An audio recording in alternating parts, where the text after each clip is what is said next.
Corona virus का संकट कब और कैसे खत्म होगा? कब सामान्य होगी जिंदगी? कोरोना वायरस के संक्रमण की वजह से पूरी दुनिया लगभग थमसी गई है। जिन जगहों पर रोजाना भयंकर भीड़ हुआ करती थी वो अब भुतहा लगने लगी है। स्कूल कॉलेज से लेकर यात्राओं पर प्रतिबंध है। लोगों के इकट्ठा होने पर पाबंदी है। दुनिया का हर शख्स इससे किसी न किसी रूप में प्रभावित है। ये एक बीमारी के खिलाफ बेजोड़ वैश्विक प्रतिक्रिया है, लेकिन सवाल ये उठ रहे हैं कि आखिर ये सब कहाँ जाकर खत्म होगा और लोग अपनी आम जिंदगियों में लौट पाएंगे। ब्रिटेन के प्रधानमंत्री बोरिस जॉनसन का मानना है कि ब्रिटेन अगले 12 हफ्तों में इसके पर फतह पा लेगा और देश कोरोना वायरस उखाड़ फेंकेगा। भले ही अगले 3 महीने में कोरोना वायरस के मामले ज़रूर कम हो भी जाएं, लेकिन फिर भी हम इसे जड़ से उखाड़ फेंकने में बहुत दूर होंगे। ये समाप्त होने में बहुत समय लेगा। ऐसा अनुमान है कि इसे शायद साल भर भी लगे। हालांकि ये भी साफ है कि सब कुछ बंद करने की नीति बड़े तबके के लिए लंबे समय तक संभव नहीं है। सामाजिक और आर्थिक नुकसान तो विध्वंसकारी है ही। दुनिया के देश अब एग्जिट स्ट्रैटेजी चाहते हैं ताकि प्रतिबंध हटाया जाए और सब सामान्य हो सके। लेकिन ये भी सच है कि कोरोना वायरस गायब नहीं होने जा रहा है। अगर आप प्रतिबंध हटाते हैं तो वायरस लौटेगा और मामले तेज़ी से बढ़ेंगे। एग्जिट स्ट्रैटेजी सिर्फ ब्रिटेन के पास ही नहीं बल्कि पूरी दुनिया के किसी देश के पास नहीं है। कोरोना वायरस इस समय की सबसे बड़ी वैज्ञानिक और सामाजिक चुनौती है।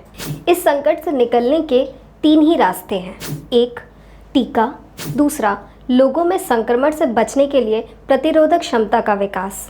तीसरा, या हमारे समाज या व्यवहार को स्थायी रूप से बदलना। इनमें से हर एक रास्ता वायरस के फैलने की क्षमता को कम करेगा। कोरोना वायरस के टीके पर शोध बहुत ही अभूतपूर्व गति से हो रहा है, लेकिन इसकी कोई गारंटी नहीं है कि ये सफल हो या नहीं और क्या वैश्विक स्तर पर ये सभी को दिया जा सकेगा। अगर सब सही जाता है तो ऐसा अनुमान है कि 12 से 18 महीने में ये टीका बन सकता है। ये इंतज़ार का एक बहुत लंबा समय होगा और टीके के इंतज़ार करने को रणनीति का नाम नहीं दिया जाना चाहिए, क्योंकि ये कोई रणनीति नहीं है।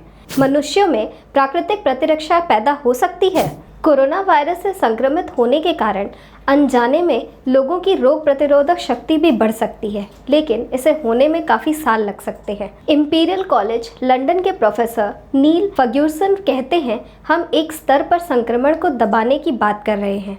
आशा है कि एक छोटे स्तर पर ही लोग इससे संक्रमित हो पाएं।